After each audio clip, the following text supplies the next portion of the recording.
বর্ণাঢ্য অনুষ্ঠানের মধ্য দিয়ে শেষ হলো মারমা সম্প্রদায়ের সপ্তাহব্যাপী সাংগ্রাই উৎসব।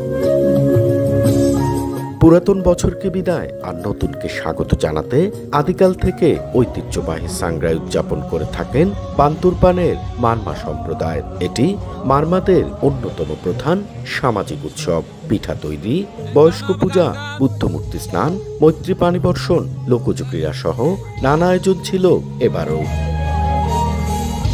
তবে সাংগ্রাইয়ের প্রধান আকর্ষণ মৈত্রী পানি বর্ষণ বা জলকেলি। 3 দিন ব্যাপী স্থানীয় রাজার মাঠে অনুষ্ঠিত হয় জলকেলি ও সাংস্কৃতিক অনুষ্ঠান। বিভিন্ন পাড়া থেকে মারমা তরুণ তরুণীরা অংশ নেন জলকেলিতে। নেচে গেয়ে আনন্দ উচ্ছ্বাসে একে অপরকে পানি ছিটিয়ে দেন মারমারা। এদিকে উৎসবকে ঘিরে ভিড় জমে সহস্রাধিক পর্যটকের। আমরা সারা বছর অপেক্ষা করে থাকি এই পানি খেলার সময়। আমাদের এই সাংগ্রাই সময় আমরা সবাই বন্ধু বান্ধব সবাই একত্রিত, কোনো ধর্ম বর্ণ নির্বিশেষে সবাই একত্রিত আমরা মজা করি। এখানে এসে অনেক ভালো লাগছে।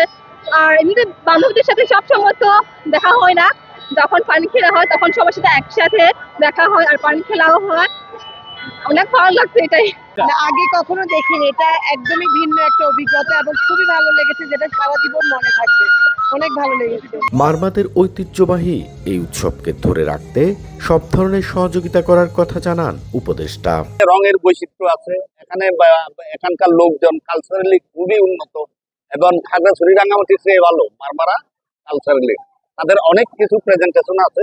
তাছাড়া আপনারা জানেন এই একটা জায়গা বান্দরবান হচ্ছে 12টা কমিউনিটি, আমরা বাংলাদেশে 12টা কমিউনিটি বলি পার্বত্য এলাকা, সবাই এখানে আছে। গত 12 এপ্রিল বর্ষবরণ উপলক্ষে পাহাড়ে শুরু হয় মারমা সম্প্রদায়ের সাংগ্রাই উৎসব। চলে 18 এপ্রিল পর্যন্ত। এন এ জাকির, সময় সংবাদ, বান্তুরপান।